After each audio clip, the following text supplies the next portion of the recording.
Hello, this is RICKY, the Android guy.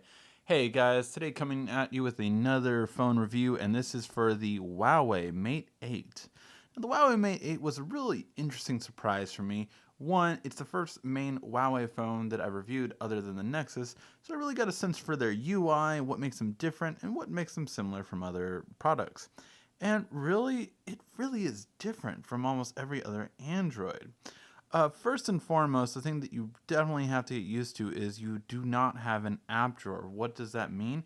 It means that all of your apps are out and about just like an iPhone. So I feel like I'm forced to create lots of folders that I don't usually need to create simply because of the fact that I don't really need them because I don't need them on my main page because they're not important for except those times when I really do need them. With Huawei, I have to have them out. Like, say something as trivial as a keyboard. I don't need that on my main screen. It's not necessary. I wish at least you could hide them or just something to get rid of them so they're not on the UI. Of course, the easy solution for this is getting a launcher, but again, we're just talking about what the interface comes with. Other than that, it really just is identical to Apple. And what I mean by that is, even if you do the pull down screen, it looks identical to Apple. The shortcuts are very similar to their pull up one, but that is at least slightly different. But even if you go to their settings again, this looks a little bit familiar. And this is really where it stands out the most is that I don't like Apple's UI. If you're a fan of it and you're coming from it, this is great because it's very similar to it and you'll find yourself right at home. But it's just everything looks so similar to it, and I personally don't like that. Just in terms of how everything Apple does, it is going to be similar to it. So I don't like that. You might, so that's great. If you do like the Apple UI and you want to try out an Android, Huawei is really good because it's very similar. So it's great for that purpose, right? How about the other pros? First of all, this battery life is absolutely amazing. The battery life on this phone is continuously impressive and probably one of the best that I've used in the US. Now, I've only had it on T-Mobile a couple days, took it off for now, and then just using it on Wi-Fi these days. But really, it just is a really amazing battery life. I would have to say, although I wouldn't say direct competition yet, I will say for right now that the battery life is on par with the best of the best, coming from like the Droid Turbo Maxes to also the ones like the Note 5 and Edge Plus. The battery life is really stupendous on here, and it definitely has to be considered up there. And again, Marshmallow has a lot to do with that. I wouldn't say it's better than it quite yet, but upon testing it a couple more days, we might just have to say that. Really amazing when it comes to battery life. The camera is very interesting. You have a lot to do with it. You can even do fun things that you've never been able to do on one, like a mirror, where you can actually blow into it and you get like a little fuzzy thing. That'll be on a hidden features video. But it's really a lot of different stuff you can do with the camera that you can't on another device. But not only that, you have a plethora of regular shooting modes. So when you go into regular shooting modes, you have lots of different stuff you can be able to do. So I really like a lot of stuff you can do, including a great manual mode and a lot of different things that you can do with it. Right off the bat, you even have beauty levels for different style. You have tail light for doing a light painting, kind of like we're doing a city shot. It really looks great. And a lot of that's right on the front. You have filters. Again, very much like you even have like a little live photo. I mean, you have very much an Apple UI style here. Now, the camera quality themselves, well, I will say this.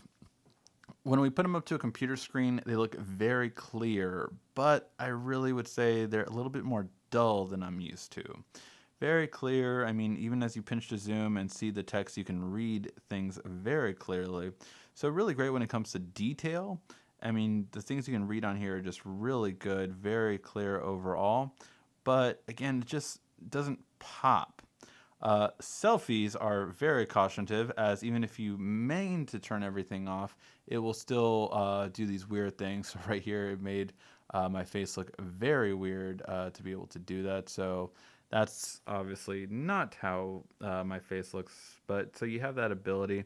When taking another one regular, it doesn't. It still kind of shapes a little bit, and it's weird because my face kind of looks like kind of lopsided on here because it still kind of tries to angle you always perfectly, and it's called perfect selfie, and it's really annoying to disable. You have to always remember to disable it when you take a selfie, and just it's not as pleasant as I would like. However, in that being said, you do have a great ability to actually be on here and see that it does handle every kind of shot really well in terms of the background. But in terms of the overall kind of pop, it's just missing a little bit. It kind of falls flat instead of being, it's not oversaturated for sure, but it's a bit undersaturated, I would say. Now, when it comes to the overall experience of this phone, my biggest gripe is the fact that it doesn't have an app drawer and that it doesn't have a few things that I would have liked, like wireless charging. I got so used to wireless charging, although the cable that it comes with is a fast charger, so you can do fast charging on here. I just really would have wished it would have been a bit better when it came to having wireless charging as well. Now, another thing that I have my reserves about is the sound quality. Although it's loud, it just doesn't seem to be as clear.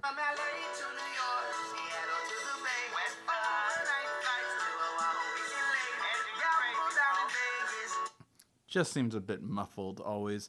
So speaker's not my favorite on here when they talked about the speaker for a little while, so I was a little disappointed with that.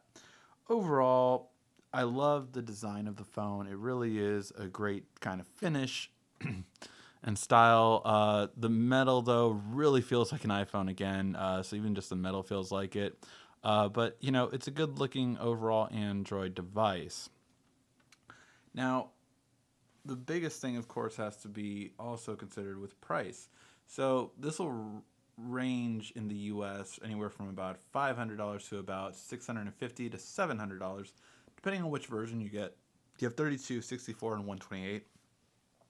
So really, you can't get it directly even through Huawei. It seems like at least they don't offer that in the U.S. yet, like the G8X and other phones they sell. So that is something you have to keep in mind. You are buying this outright, and for the price point, you are getting in that realm of the big sellers here, of the V10, of the Note 5, Edge Plus, and iPhone 6s Plus. So you really have to consider, is it going to be worth it, especially when you're paying outright as opposed to doing in payments like you can with other phones. So for that reason, I don't know if I would recommend it to a person in the US. However, for international markets, it does seem like a really good buy for having a great camera, amazing battery life, and just a good overall phone. Even if the UI isn't preferential to me, it might be preferential to you. And you have to love it. I mean, this phone has gotten about, I would say, probably 6 updates since we got it early January. So it's definitely getting updated on a continuous basis. Alright guys, thank you for watching. Let me know what you guys think. Would you guys get the Huawei Mate 8? Let me know in the comment section down below. This has been RICKY, the Android Guy.